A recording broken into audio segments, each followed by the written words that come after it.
Bonjour à tous. Les éditions techniques de l'ingénieur sont ravies de vous accueillir cet après-midi pour le webinaire Biomimétisme en architecture vers une conception régénérative. Avant de commencer, je tiens à vous rappeler que toutes les conférences en ligne sont enregistrées et disponibles ensuite gratuitement. Il suffit de vous rendre sur le site de Techniques de l'ingénieur, cliquez sur l'onglet Magazine d'actualité, puis les conférences en ligne. Vous pourrez retrouver le replay de ce webinaire d'ici quelques jours. Aujourd'hui, nous allons donc parler biomimétisme en architecture. À l'heure de la transition écologique, économique et sociale, le biomimétisme se propose de changer notre manière de répondre à ces grands enjeux en s'inspirant des systèmes vivants. Cette conférence en ligne, organisée dans le cadre du partenariat technique de l'ingénieur Biomimexpo, est présentée par Estelle Cruz, architecte, ingénieure et chargée de mission Habitat bio-inspiré au CEBIOS. Je vous rappelle que vous avez la possibilité de poser des questions dans l'onglet dédié et de nous remonter tout problème technique pendant la conférence depuis votre panneau de contrôle, par écrit donc. N'hésitez pas, nous répondrons à vos questions à la fin. Estelle Cruz, je vous laisse la parole, c'est à vous.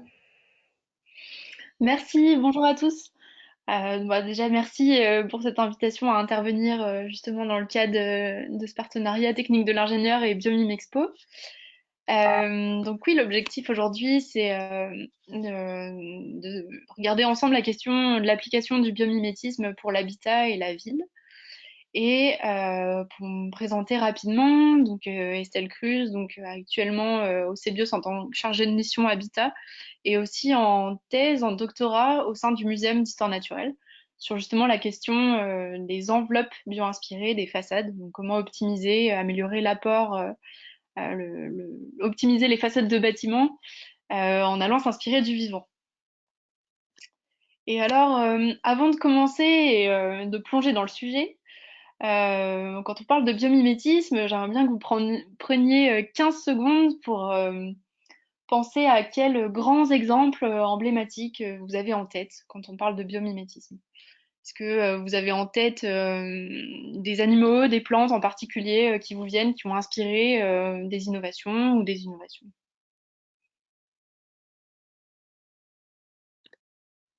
Alors c'est l'occasion de justement penser à ces exemples-là, parce que quand on parle de biomimétisme, très souvent, voici les exemples qui reviennent très fréquemment, qu'on a rapidement en tête.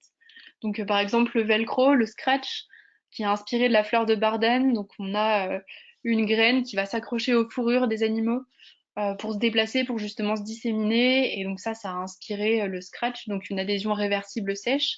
On a aussi l'effet lotus, un exemple qui revient très souvent où on a un effet déperlant à la surface d'une feuille qui va permettre à la feuille de s'auto-nettoyer. Ou encore le Shinkansen, inspiré du profil du bec du martin pêcheur, ou encore les winglets, qui ont inspiré l'optimisation du bord des ailes des avions. Alors ces exemples, c'est bien de les rappeler parce que on les a souvent en tête quand on parle de biomimétisme, mais maintenant ça y est, on les a vus.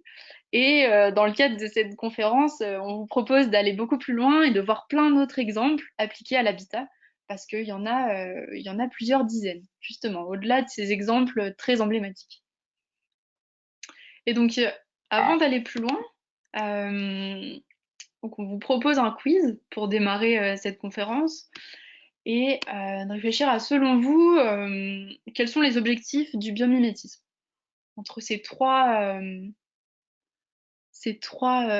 réponses possibles.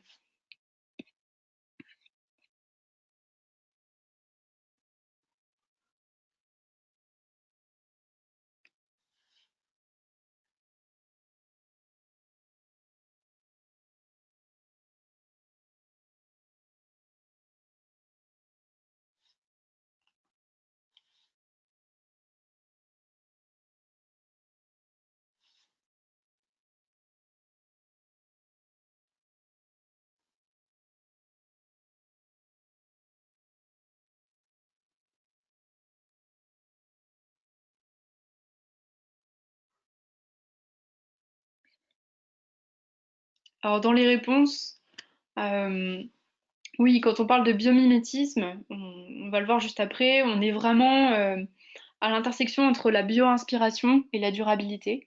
Donc le biomimétisme, c'est s'inspirer du vivant pour répondre à des grands enjeux de société, tout en intégrant l'éco-conception. Et donc vraiment, on est à l'intersection entre ces deux notions-là, la bio-inspiration et la durabilité. Pour vous donner un exemple appliqué au bâtiment, un bâtiment qui prend par exemple une forme du vivant, donc ça peut être une forme de feuilles, d'arbres, d'un animal en particulier. Donc là, on est vraiment dans le registre de la bio-inspiration.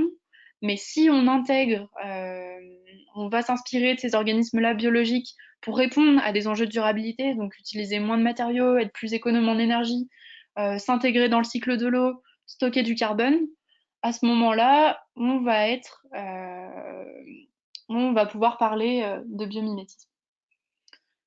Donc c'est vraiment important d'avoir ces notions-là en tête, quel que soit le champ d'activité. D'ailleurs, on va parler du bâtiment, mais que ça soit pour les matériaux, pour l'énergie, l'habitat, il faut avoir ces notions-là en tête. Et aujourd'hui, on en entend beaucoup parler dans les médias. Et c'est bien plus qu'une mode, mais bien une réelle tendance de fond, dans le sens où on a vraiment une explosion des publications scientifiques et des dépôts de brevets sur le sujet, en particulier dans le secteur de la chimie, des matériaux, de l'ingénierie et également biologie cellulaire. Si on regarde d'un point de vue très quantitatif, quand on regarde le cumul des contributions entre les États-Unis, l'Europe et la Chine, donc on se rend compte que les États-Unis et la Chine sont leaders dans le secteur, mais avec 37% du cumul des contributions européennes sur le sujet. Donc on voit en Europe, pardon, et en France, on le verra aussi, il y a des compétences euh, et, euh, et un fort développement sur le sujet. Alors on pourrait se poser la question, pourquoi maintenant? Pourquoi s'inspirer du vivant? Finalement, quand on parle de Léonard de Vinci et ses machines volantes, on s'est toujours un peu inspiré du vivant avec l'architecture bioclimatique, le vernaculaire. Finalement, on a toujours eu un lien au vivant. Et en fait, aujourd'hui, on se rend compte qu'avec l'amélioration du progrès technique, on peut aller plus loin dans les connaissances en biologie. Donc aujourd'hui, on peut autant entrer dans l'intimité d'une cellule et comprendre toutes les réactions chimiques qui vont se dérouler au sein d'une cellule, comme autant on peut, grâce au progrès technique, par exemple, suivre des migrations, comme comprendre la trajectoire du papillon monarque grâce à de nombreuses innovations techniques qui nous permettent de comprendre de manière plus affinée ces phénomènes biologiques. Et puis vous serez d'accord qu'aujourd'hui, au vu des enjeux sociétaux, on a besoin d'innover autrement et le biomimétisme est une voie d'innovation durable dans ce sens-là. Alors maintenant, appliqué à l'habitat, le constat qui est fait, c'est qu'aujourd'hui, malheureusement, quand on va concevoir un habitat, un matériau, quand on va réfléchir à l'échelle de la ville, et qu'on regarde le fonctionnement de la planète, donc le cycle, tout ce qui est cycle de l'eau, pollution, la biodiversité, on se rend compte qu'aujourd'hui, malheureusement, dans le secteur de la construction, on a une empreinte qui va être négative sur la biosphère, sur notre système Terre. Et l'objectif, quand on va concevoir en s'inspirant du vivant nos bâtiments, nos villes, c'est d'avoir un impact positif et réintégrer les bâtiments dans les écosystèmes existants. Et ça, en allant regarder le fonctionnement du vivant, on se rend compte qu'il y a plein de fonctionnements qu'on peut imiter dans le vivant, par exemple sur la gestion de l'énergie, sur la structuration des matériaux, l'optimisation des structures, la ventilation, la thermorégulation, la gestion de la lumière. Il y a plein de principes qui peuvent nous inspirer pour nous aider à réintégrer les bâtiments dans les écosystèmes existants. Et alors ça, appliqué aux bâtiments, ça peut se décliner en plein de champs différents. Donc on verra que ça peut s'appliquer à l'énergie, ça peut s'appliquer à l'optimisation structurelle, qu'on peut travailler sur les matériaux de construction, que ce soit des matériaux qui soient réactifs, qui soient adaptatifs, comme dans le vivant. On peut aussi re-questionner nos manières de manufacturer les matériaux, mais aussi nos manières de construire dans le secteur du bâtiment. On peut questionner les grands cycles géochimiques, le cycle de l'eau, le cycle des déchets, regarder comment est-ce qu'on gère les flux dans la ville ou les flux à l'échelle du bâtiment. Donc, on remarque que les animaux, les plantes, les champignons et toute forme de vie sur Terre a développé des stratégies pour répondre à ces enjeux bien ciblés qu'on a dans le bâtiment et qu'on voudrait améliorer. Donc la suite de la présentation va se décliner justement suivant ces grands challenges qu'on va avoir dans le bâtiment, que ce soit énergie, ventilation, thermorégulation, gestion lumineuse, etc.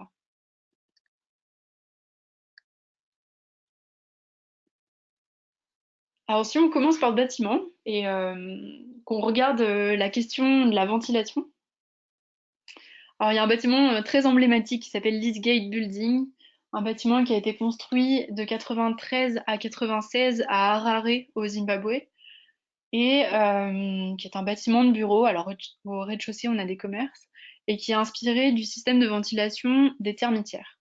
Alors c'est des termitières qui sont localisées au sud de l'Afrique, donc à proximité finalement de ce bâtiment construit à Harare, donc ils sont vraiment endémiques du sud de l'Afrique.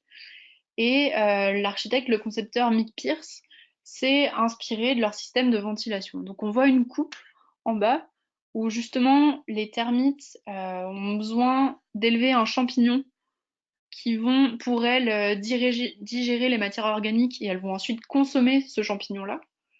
Et donc elles avaient besoin pour ça de créer un habitat avec un renouvellement d'air important parce que ce champignon, quelles que soient les variations climatiques, il a absolument besoin d'avoir un taux d'humidité constant. Donc elles ont dû créer un système d'habitat qui va être performant justement pour réguler toute l'année le taux d'humidité. Donc on voit au niveau des flèches, donc l'air est capté en partie basse de la termitière, il est ensuite acheminé dans les espaces où les termites font grandir les champignons et ensuite il est évacué par la cheminée centrale de la termitière. Alors c'est des termitières qui font à peu près 20 à 60, 70 cm de haut. Et donc l'architecte Mick Pierce a repris ce système-là de ventilation en jouant avec un matériau avec une forte inertie thermique. Donc là, on est en terre. Mais dans le cadre du transfert, c'est un matériau ou un bâtiment qui est construit en briques et en granit. Et donc ensuite, il a repris ce système-là de ventilation où l'air est capté en partie basse du bâtiment, du coup on voit la flèche, donc là on est à peu près à 9 mètres du sol. Il est ensuite acheminé dans les espaces de bureaux et puis il est évacué par la cheminée centrale. Donc là on a les courbes plus précises de fonctionnement du bâtiment. On voit en hauteur toutes les cheminées qui viennent traverser chaque étage. On a au total 48 cheminées. Et ce système-là de ventilation, donc au niveau des coûts de construction, on est 10% moins cher qu'un bâtiment équivalent de bureau classiquement construit à Harare au Zimbabwe. Et au niveau des consommations d'énergie, on est à moins 35% d'énergie globale comparé à des bâtiments équivalents dans la capitale qui vont être en ventilation et climatisation et chauffage mécanique. Donc on voit qu'on a un apport qui va être assez conséquent en ayant optimisé ce système-là de ventilation. Donc ça a été fait avec le bureau d'études Ovarup et ils ont justement, après la construction du bâtiment, évalué son comportement pendant 1 an. Et on se rend compte que l'optimal de fonctionnement du bâtiment est assuré quand justement on va avoir la température nocturne qui va descendre en dessous de 20 degrés durant la nuit. En fait, durant le jour, on a une ventilation qui va être un débit d'air qui va être classique. Et durant la nuit, étant donné la différence de température, on va avoir le bâtiment qui va être surventilé, justement pour évacuer la chaleur qui va être stockée en journée, puis pour être ensuite disponible pour restocker de la chaleur le lendemain. Donc voilà, c'est un bâtiment qui est assez emblématique dans le biomimétisme appliqué à l'habitat. Alors maintenant, toujours sur la question de la ventilation dans le bâtiment. Donc voici le pavillon Hygroskin, qui est un pavillon qui se veut réactif aux variations d'humidité de l'environnement.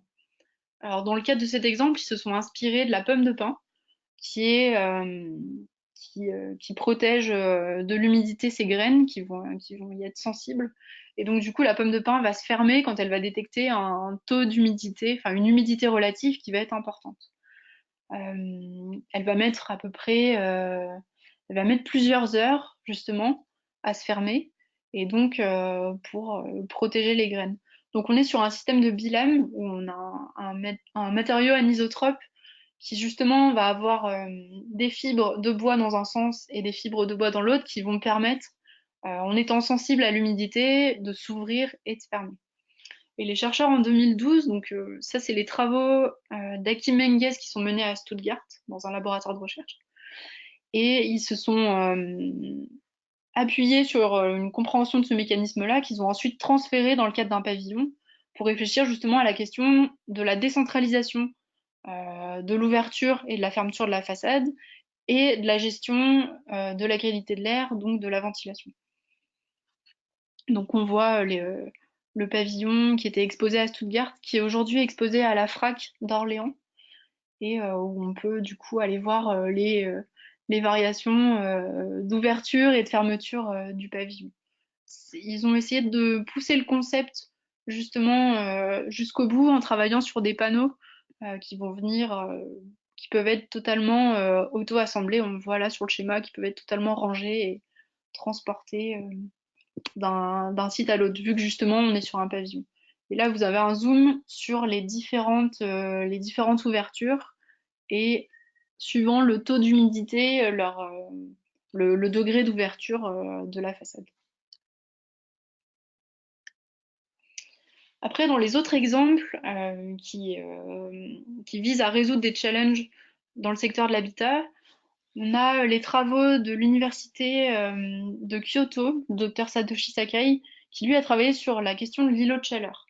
En fait, on se rend compte avec ces captures d'écran thermiques que justement on a une différence de température qui va être très importante entre les villes et les espaces végétalisés à l'extérieur de la ville. Et donc, avec son équipe, ils se sont posé la question de savoir comment ça se fait que en zone périurbaine, on va justement avoir une aussi importante différence de température. Et ils se sont intéressés en particulier au modèle de l'arbre pour essayer de comprendre finalement comment est-ce que l'arbre, malgré les fortes radiations solaires auxquelles il va être soumise, va, par son architecture, par sa composition, sa physiologie, arriver à réguler sa température. L'arbre, il a un enjeu important de protéger justement ses feuilles qui vont lui permettre de faire la photosynthèse, qui vont être sensibles aux fortes radiations. Et donc, par un mécanisme d'évapotranspiration, donc en faisant, entre guillemets, transpirer les feuilles, ça va lui permettre de réguler sa température.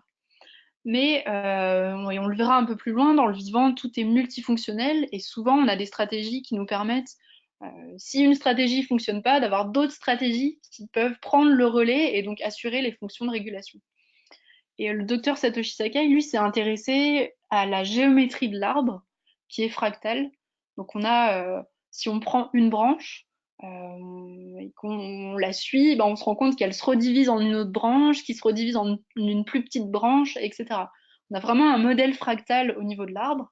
Et après plusieurs estimations, ils se sont rendus compte qu'on était sur un modèle fractal de 2.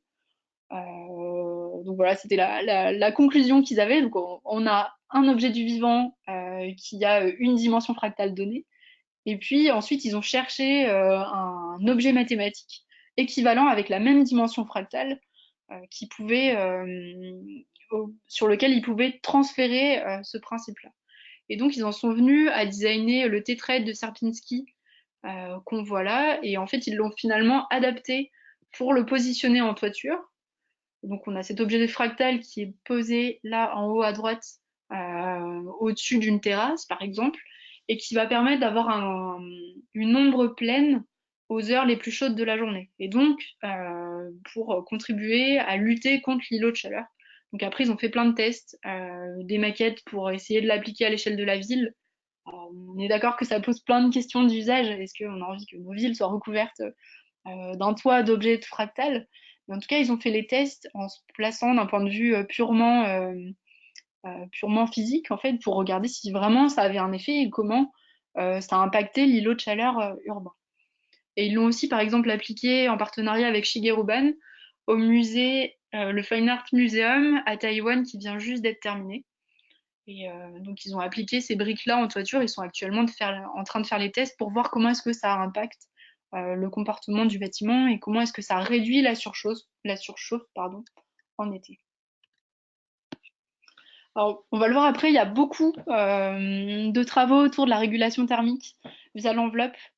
Là, par exemple, ce sont encore des travaux qui sont menés à l'université de Stuttgart, où ils ont travaillé avec le jardin botanique de Freiburg, où ils se sont inspirés de la fleur oiseau de paradis qu'on voit en bas à gauche, et qui, elle, a un mécanisme de pollinisation qui va être réversible. Donc, en fait, pour être pollinisés, les oiseaux vont venir se poser sur les étamines que vous voyez là en bleu.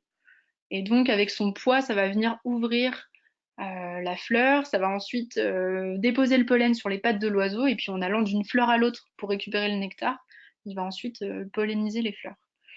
Et les chercheurs allemands se sont rendus compte qu'on avait un mécanisme souple, finalement réversible, qui était intéressant pour tout ce qui était façade adaptative. Donc les façades qui vont réagir aux variations environnementales auxquelles va être soumis le bâtiment.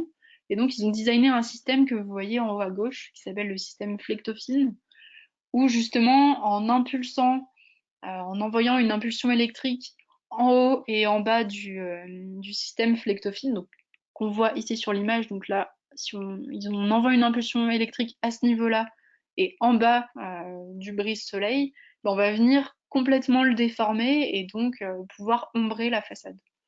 Donc ils ont travaillé avec des équipes pluridisciplinaires à Stuttgart, notamment avec des ingénieurs, des biologistes, en particulier des botanistes et des architectes, et ça a été implémenté dans le cadre du pavillon allemand pour l'Expo universelle en Corée du Sud en 2012. Donc ça, c'est pas des images de synthèse, c'est bien des photos qui ont été prises où on voit qu'à certains moments, la façade va être complètement fermée pour limiter l'apport solaire et thermique, et puis à d'autres moments qu'elle va être ouverte suivant les besoins du bâtiment et les moments de la journée. Donc, comme je vous disais avant, il y a beaucoup de travaux justement sur la régulation thermique. Voilà un autre exemple aussi à Singapour qui s'inspire de plusieurs modèles biologiques. Par exemple, le durian, qui est un fruit asiatique, alors qui est plus connu pour d'autres raisons. C'est un fruit qui, à la base, sent très mauvais, donc il est connu pour ça, mais comestible. Et en s'inspirant justement de l'enveloppe et de la régulation thermique du fruit, les architectes et les bureaux d'études sont venus designer une enveloppe qui va justement optimiser l'apport solaire et thermique. Ils se sont aussi inspirés du fonctionnement, enfin du poil plutôt de l'ours blanc pour avoir aussi un travail sur la régulation thermique. Et puis plus proche de nous, à Lyon, donc il y a ce centre de recherche sur le cancer qui a travaillé justement avec l'agence d'architecture Art and Build pour avoir encore une fois une façade qui va être adaptative avec un système cette fois-ci bilame en métal où suivant le rayonnement solaire, donc l'apport solaire, le bilame va venir se déformer, soit pour ombrer le plus possible la façade, soit se rétracter pour laisser passer la lumière. Donc il y a beaucoup, beaucoup de travaux hein, sur la question des enveloppes adaptatives. Donc, soit ça va être des enveloppes où on va avoir un système qui va être contrôlé, comme on l'a vu juste avant à Singapour. Donc, on a un apport d'énergie qui vient contrôler en temps réel le fonctionnement de la façade. Soit on est sur des façades où le contrôle va être décentralisé et adaptatif et va se faire vraiment à l'échelle du matériau. Puis un dernier exemple, là on est plus à l'échelle du prototypage du pavillon. C'est un travail qui a été mené par des étudiants à l'université de Stuttgart, encore une fois, et qui travaillent justement sur les différents types de peau dans le vivant. Donc que ce soit la peau humaine qui va avoir des capacités d'échange gazeux. Alors c'est peut-être moins le cas chez nous, mais c'est plus marqué chez les batraciens. Justement, où au niveau de la peau, on va avoir, eux, ils vont avoir un système de respiration qui va être beaucoup moins développé, mais tout ce qui est échange gazeux va se faire au niveau de la peau. Et donc, justement, en regardant ces mécanismes d'échange au niveau des interfaces biologiques, les étudiants ont développé un pavillon avec un système pneumatique qui va venir se gonfler, donc qui va venir soit bloquer l'apport lumineux, soit bloquer l'apport thermique, et puis aussi permettre un échange gazeux pour travailler sur la ventilation et la qualité de l'air.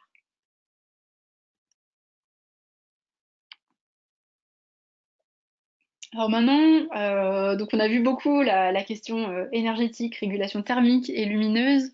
Il y a aussi beaucoup de travaux sur l'optimisation des structures dans le bâtiment, parce qu'on sait qu'on va consommer énormément de matières premières. Et justement, le paradoxe, c'est que dans le vivant, on va privilégier la structuration de la matière plutôt que l'utilisation de la matière.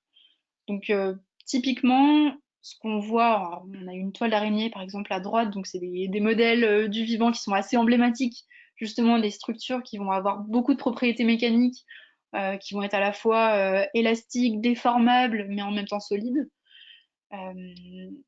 Mais qui vont pour tout autant assurer une certaine structure avec toutes ces propriétés.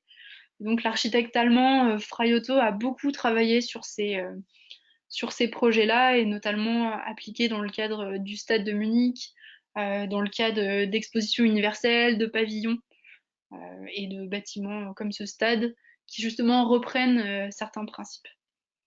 Alors, quand on parle de Frei Otto, on voit souvent les toiles d'araignée, mais c'est quelqu'un qui s'est vraiment passionné pour la question de l'allègement des structures et l'utilisation des matériaux dans le vivant. Et si ça vous intéresse, qui a publié 32 volumes d'ouvrages consacrés à l'allègement des structures dans le vivant. Donc on est bien au-delà de la simple toile d'araignée, parce que déjà il y a plein de types de toiles d'araignée suivant les espèces. Mais donc c'est un travail qui est beaucoup plus approfondi que simplement cette toile d'araignée si vous avez envie de creuser.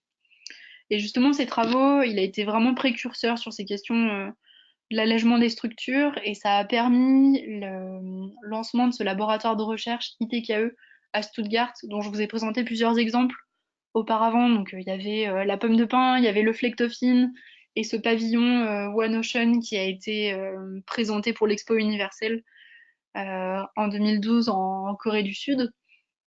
Et donc, ce laboratoire-là de recherche continue d'explorer la question de l'allègement des structures. Et chaque année, ils prennent un organisme biologique en travaillant vraiment main dans la main avec des biologistes, alors que ce soit des botanistes, des zoologistes. Et ils vont venir extraire une fonction de l'allègement des structures, une méthode, par exemple l'auto-assemblage, la construction par itération, inspirée d'un organisme, et ils vont l'implémenter dans le cadre d'un pavillon, qui leur permet de vraiment tester leurs hypothèses et les construire. Donc vous avez quelques images. Donc, jusqu'à présent, ils en construisaient un par an. Maintenant, ils sont passés à deux par an. Et ils sont exposés un peu partout dans le monde, mais en tout cas, vous en avez exposé en continu à l'université de Stuttgart. Et puis, une fois qu'on a regardé les différents types de structures dans le vivant, bah, ça pose forcément la question de la conception et de la manufacture. Et c'est aussi dans cette optique que, alors là, un autre chercheur allemand, Klaus Matek, a développé un logiciel d'optimisation structurelle, justement, où c'est l'image qu'on voit en haut à droite. Quand le designer vient redessiner sous le logiciel la forme, le logiciel va ensuite proposer des optimisations et c'est un algorithme qui va être basé sur des algorithmes biologiques, justement, pour vraiment limiter l'utilisation de la matière. Donc ça pose forcément des questions au niveau de la manufacture ensuite, et on voit les travaux de Joris Larman en bas à gauche, où justement on ne peut plus venir construire forcément avec les techniques classiques, mais on est obligé aussi de repenser toutes ces techniques de manufacture. Et pour prendre un exemple, après tout ce qui a été dit justement sur l'allègement des structures dans le vivant, un mur banché plein en béton, enfin en béton ou dans un autre matériau, hein, ça peut être de la terre crue, et quelque chose qui ne se fait pas dans le vivant parce que justement on place vraiment la matière au bon endroit.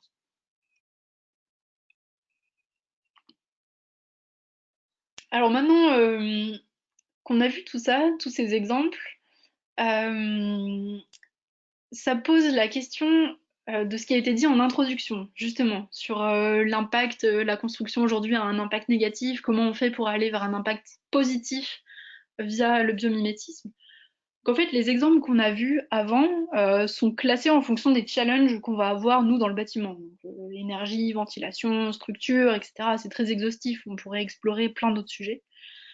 Et donc ça, on a regardé finalement ensemble au travers d'une première grille de lecture, qui était une grille de lecture qui était très fonctionnelle du vivant. Et maintenant, si on revient à notre objectif initial de réintégrer les bâtiments dans la biosphère, et ben on se rend compte qu'on a besoin d'autres grilles de lecture parce que ces exemples qui répondent à un enjeu, par exemple la façade flectophile qui va optimiser l'apport lumineux et l'apport thermique. Donc c'est une première chose, donc on va économiser de l'énergie, donc c'est un premier pas pour intégrer les bâtiments dans les écosystèmes. Mais on a besoin d'une grille de lecture qui va être supplémentaire, qui nous permet de garantir que non seulement on est économe en énergie, mais aussi on remplit certains services écosystémiques. Donc c'est ce qu'on va voir dans la deuxième partie de cette présentation. Alors, quand on parle de services écosystémiques, c'est une notion qui a été développée dans les années 70-80. Alors, c'est une notion qui est assez anthropocentrée, qui est venue qualifier et parfois quantifier les services que rendent gratuitement les écosystèmes. Donc, des services assez évidents, tout ce qui est provision, donc alimentation, eau douce. Donc ça, c'est des choses qui sont données gratuitement, entre guillemets, par le vivant. Et puis, il y a tout ce qui concerne la pollinisation, la photosynthèse, la formation des sols, cycle de l'eau, cycle des nutriments. Et maintenant, ce que je vous propose, c'est de regarder d'autres bâtiments bio-inspirés au travers de cette grille-là de lecture pour voir finalement comment on fait pour se réintégrer dans les écosystèmes existants. Alors voici un projet, donc c'est pas un projet de bâtiment, mais c'est un projet qui est important parce que justement il s'inscrit dans cette démarche. C'est la zone libellule qui a été designée par Suez et qui vient en amont d'une station d'épuration. Et donc en recréant un écosystème humide naturel avec des différences de vitesse d'eau, des différences de profondeur, en imitant aussi les différentes typologies de végétation, ils sont venus travailler sur un écosystème qui permet, en complément de la station d'épuration, de dépolluer l'eau. Et c'est ce qu'on voit sur les graphiques, donc en rouge, en orange, vous avez ce qui rentre, ce qui a été quantifié à l'entrée de cet écosystème, et en bleu, vous avez les polluants qui sortent, qui ont été largement dégradés par cet écosystème qui a été recréé. Voici une autre application sur un bâtiment. Donc là, on a les travaux de l'agence d'architecture XTU qui travaille sur des bioréacteurs en façade avec une collecte, une croissance d'algues en façade qui vont ensuite être collectées pour être réutilisées soit pour l'alimentation, soit pour la cosmétique, soit pour des ressources médicinales. Et donc là, quand on regarde notre grille des services écosystémiques, on rentre justement plus dans cette démarche-là, où on voit qu'on coche déjà plus de cases pour réintégrer le bâtiment dans les écosystèmes.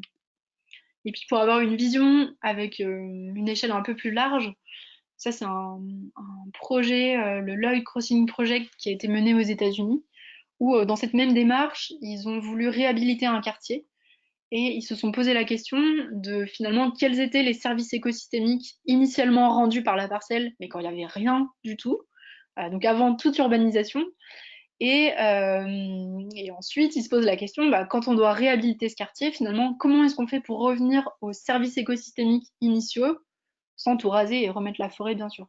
Mais comment on fait pour bien réintégrer un quartier, un morceau de ville, finalement, dans ces écosystèmes-là, et se réintégrer plus largement dans la biosphère via le cycle de l'eau, le cycle du carbone, la biodiversité, les déchets, etc. Et puis dans les derniers exemples de projets qui répondent à ces enjeux-là, vous avez une certification américaine qui s'appelle le Living Building Challenge et qui propose justement ce changement de paradigme, de passer de la construction avec un environnement à un impact négatif à un impact positif. Et vous avez toute une grille qui accompagne le concepteur pour justement venir analyser le bâtiment et le réintégrer dans la biosphère. Très concrètement, il y a 7 catégories, dont 2 catégories qui s'appellent eau et énergie, qui sont les plus challengeantes, dans le sens où le bâtiment doit être 100% autonome en eau et en énergie. Donc en eau, ça veut dire qu'il doit être déconnecté du système d'eau potable, mais en se basant uniquement sur l'eau de pluie, doit être autonome. Donc ça veut dire qu'il doit recycler l'eau aussi pour les sanitaires, la transformer en eau potable, etc. Et sur le volet de l'énergie, donc la combustion est interdite et donc il privilégie tout ce qui est panneaux photovoltaïques. Donc il doit être autonome à l'échelle d'un an en énergie. Cette certification, elle a la particularité d'être redonnée tous les ans. Donc tous les ans, on vient vérifier que le bâtiment a bien rempli les 7 critères qui, avec eau et énergie qui sont bien sûr les plus challengeants.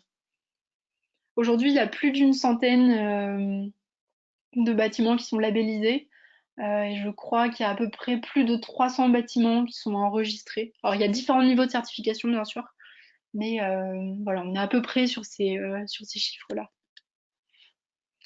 Et puis maintenant, pour revenir un peu, donc on a vu beaucoup d'exemples à travers le monde. Aujourd'hui en France, il y a des compétences et il y a des projets justement de bio-inspiration et qui travaillent justement sur ces notions-là, autant de services écosystémiques que d'approches très fonctionnelles du vivant.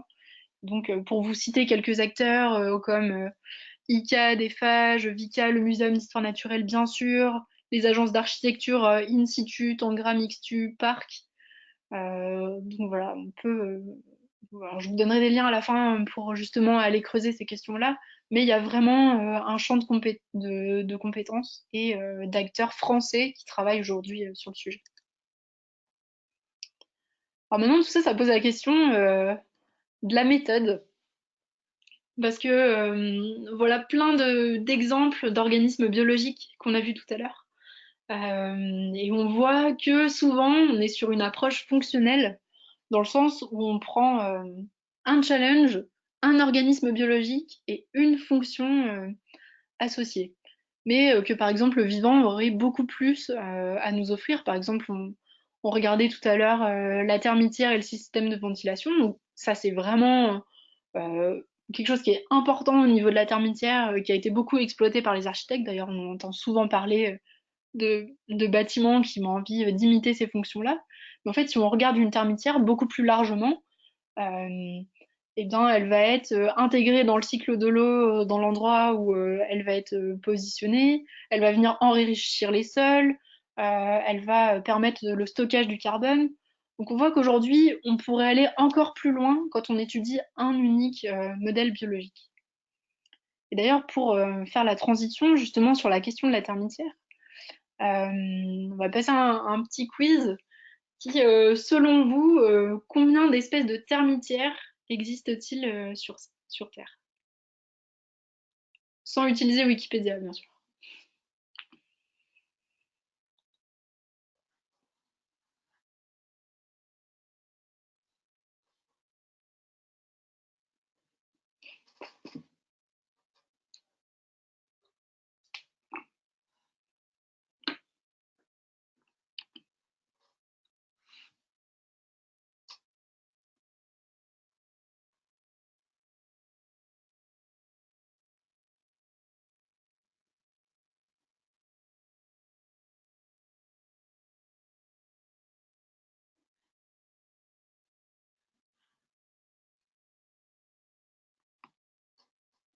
Oui, donc la réponse était 2600 à peu près espèces de termites.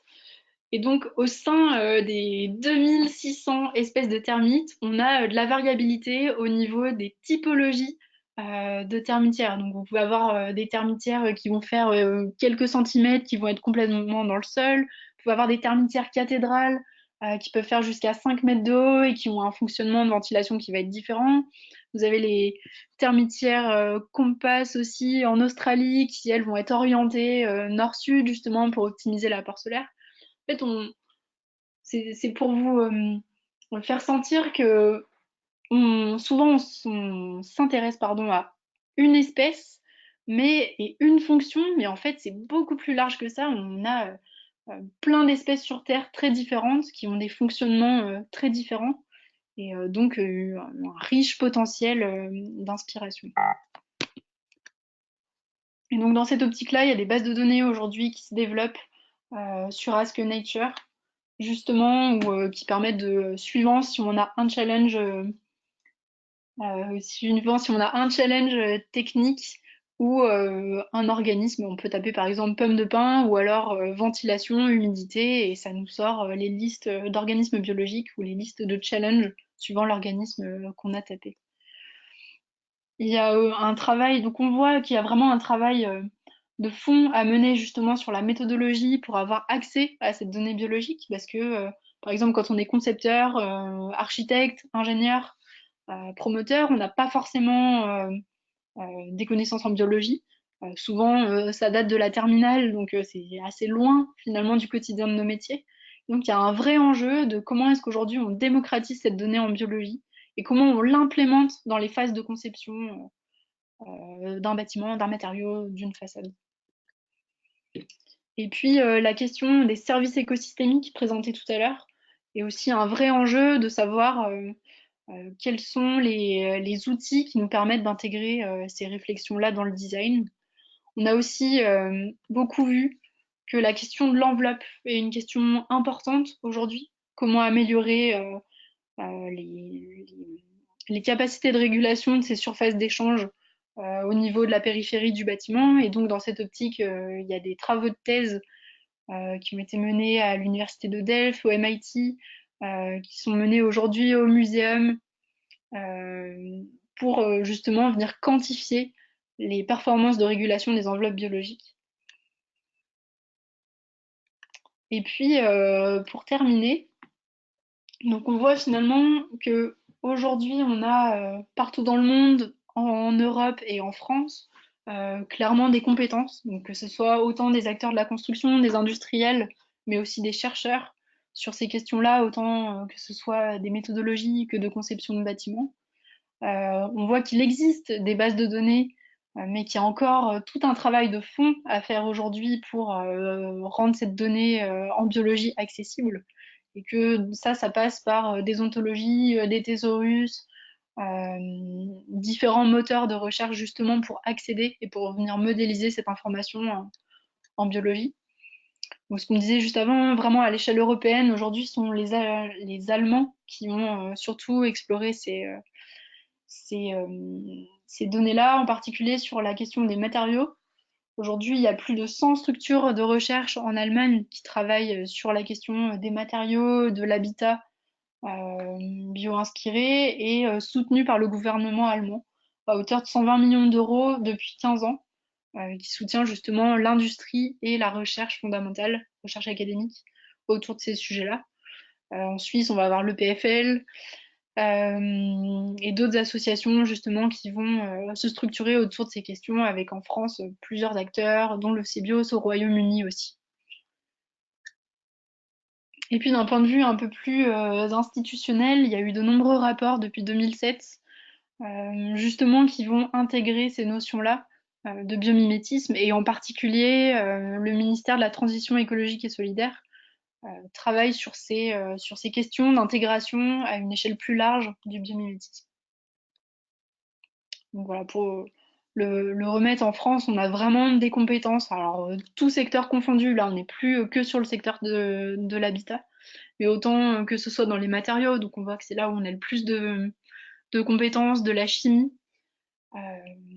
Et puis aussi, bien sûr, sur la question de l'habitat, on l'a vu avant. Donc, il n'y a pas que je vous ai cité beaucoup d'exemples en Allemagne. Donc, certes, c'est vraiment les leaders dans le secteur à l'échelle mondiale et on a beaucoup à apprendre justement de leur recherche fondamentale et de leur collaboration avec les industriels. Mais il y a aussi clairement des compétences françaises. Et c'est justement dans cette optique-là qu'est né le CBIOS en 2014, donc qui est une association, un réseau de compétences en biomimétisme. Et donc avec l'objectif vraiment de dire qu'en France, il y avait des compétences, une envie de différents acteurs de se structurer autour de ces questions-là. Et donc, le rôle du CBIO, c'était, en tant que réseau de compétences, de venir fédérer c'est via des groupes de travail, donc des groupes de travail sur l'habitat, sur les matériaux et sur la gestion de l'information.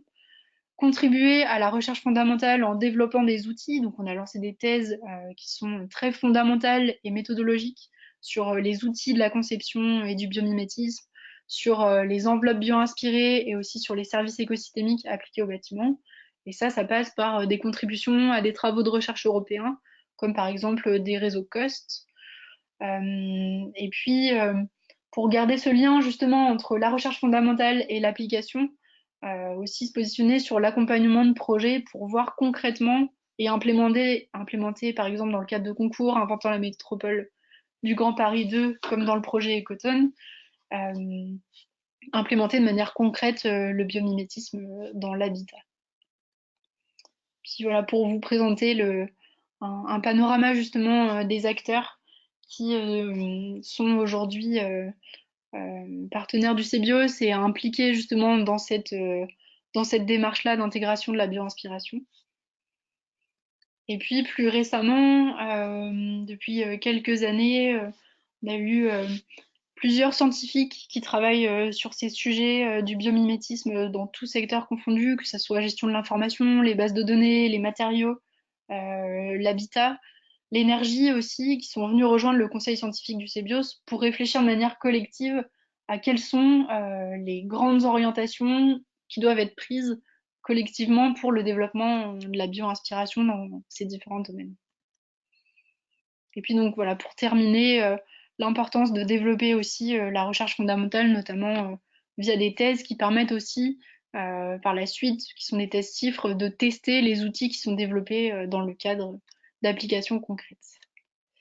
Et puis, ce sera ma dernière slide. Donc oui, si vous avez envie de creuser ces questions, vous avez un rapport habitat et matériaux bio-inspirés sur le sujet justement qui répertorie et qui vont plus loin sur les différents cas d'études qui ont été présentés sur les différentes méthodologies. Et puis, vous êtes bien sûr conviés à la Biomime Expo le 22 octobre à la Cité des Sciences et de l'Industrie, qui sera une journée qui sera dédiée plus largement à plein de secteurs qui relient le biomimétisme, mais il y aura aussi le secteur de l'habitat qui sera représenté. Et puis aussi des séries documentaires comme Nature égale futur ou Supernature, un documentaire, une série de documentaires sur la chaîne Planète, justement, pour approfondir le biomimétisme dans plein de secteurs différents. Voilà, merci. Je vais laisser la place aux questions. Merci beaucoup Estelle Cruz pour cette excellente présentation. Donc passons tout de suite aux questions et à vos réponses. N'hésitez pas à nous soumettre vos questions depuis le panneau de contrôle et nous tenterons d'y répondre. Alors, nous avons une première question. Quelles sont les prochaines étapes de développement du biomimétisme pour l'habitat? Oui, alors les prochaines étapes, justement, on a vraiment besoin d'avancer sur les deux secteurs, dans le sens où avancer sur les méthodologies. Donc, on l'a vu sur l'application des services écosystémiques, des enveloppes bio-inspirées. Donc là, on voit que l'accès à la donnée biologique eh ben, doit se faire justement en développant les méthodologies. Et puis, ça va s'auto-alimenter avec le développement de projets pilotes, de cas d'études concrets qui vont venir pouvoir tester de manière itérative ces premiers résultats. Donc on a besoin d'avancer sur les deux, autant sur la recherche fondamentale, mais aussi sur la recherche appliquée. Très bien. Concernant les façades adaptatives, notamment celles qui s'inspirent de la fleur pollinisée par les oiseaux, quel est le gain gagné en énergie par rapport aux enveloppes classiques? C'est une bonne question. C'est une très bonne question. J'ai pas les chiffres en tête, mais ce qui est intéressant, c'est que par rapport à une enveloppe adaptative, il faut bien préciser une enveloppe adaptative classique, c'est là que l'apport d'énergie est conséquent. Parce que justement, on a juste une impulsion en partie haute et en partie basse qui vient déformer le brise-soleil, finalement, plutôt que des moteurs plus classiques qui nécessitent normalement plus d'énergie. Mais je pense qu'on trouve, oui, c'est même sûr, il y a des publications scientifiques de Stuttgart, justement, qui sont venues quantifier le gain énergétique sur cette façade. Question suivante. À part le projet emblématique Ecotone qui devrait sortir de terre en 2024, y a-t-il d'autres projets en cours en France? Par ailleurs, on voit beaucoup d'applications du biomimétisme sur l'enveloppe des bâtiments. Quid de l'intérieur des bâtiments? Mm. Ouais, c'est vrai, c'est une bonne question. Pour l'intérieur, c'est vrai que, pour répondre à la deuxième question, euh, oui, c'est vrai que les travaux, pour l'instant, enfin, se focalisent plutôt sur l'extérieur et qu'il y a peu de choses sur l'interaction entre l'usager ou la qualité intérieure et l'enveloppe. C'est vrai. Enfin, je connais pas de travaux là-dessus, il y en a peut-être. Et à part le projet Ecotone, de construit, alors il y a des travaux, des projets qui vont venir, notamment via l'agence d'architecture In Situ, Tangram Architect, l'agence Béchu aussi. Il y a une tour qui a été développée par l'agence Anthony Béchu, un exosquelette justement à la Défense. Il y a ce projet-là aussi en France. Et vous en avez d'autres aussi dans la synthèse qui était mise ici en image Habitat bio-inspiré sur le site du CEBIOS aussi. Super. Alors, question suivante. On construit environ 400 000 nouvelles habitations par an sur un parc total de 40 millions, c'est-à-dire qu'on ne renouvelle qu'1% des logements par an. Si on ne veut pas attendre, que peut-on faire pour intégrer le biomimétisme dans la rénovation? Et puis j'ai une autre question qui est assez semblable, donc je la lis. Quelles innovations biomimétiques peuvent dès aujourd'hui être intégrées à grande échelle? Je pense qu'on peut lier les deux questions. Bah ouais, ouais. Oui, non, mais vous avez La raison. rénovation C'est et la essentiel grande échelle. c'est essentiel comme question, genre la grande échelle et la rénovation. Alors, on nous le demande souvent. Et la question qui va avec aussi souvent, c'est pourquoi est-ce qu'il n'y a pas de cas d'études emblématiques sur le logement collectif ou individuel. Aujourd'hui, on n'a pas, enfin, à ma connaissance, je ne connais pas de travaux de rénovation et biomimétisme. Euh, c'est vrai que des fois, c'est assez complexe. Et c'est aussi plus facile de partir d'une feuille blanche dans ce cadre-là. Après, le projet présenté Serpinski à l'université de Kyoto, vu qu'on est sur une enveloppe qui vient se poser de manière extérieure pour la régulation thermique, là, ça pourrait s'appliquer à la rénovation. Mais c'est vrai qu'aujourd'hui, il n'y a pas de travaux, mais par contre, les travaux de recherche académique commencent à converger dans ce sens-là. Et notamment, certaines thèses sur le sujet posent la question de la rénovation des enveloppes existantes. Et pour la massification à grande échelle, en fait, on a vu deux typologies de projets dans le cadre de la conférence. Donc, soit on a vu au tout début l'EasyGate avec la termitière, et souvent la remarque, c'est aussi de dire, bah oui, mais bon, l'inertie thermique, le tirage thermique et l'effet cheminée, bah ça, on connaît, on n'avait pas besoin des termites pour le faire. Et ça, c'est vrai, parce que dans le vernaculaire, on a déjà inventé des systèmes de ce type-là. L'innovation, elle était dans la manière dont ça a été repensé, autant le fonctionnement des termitières, mais autant ces fonctionnements classiques de tirage thermique.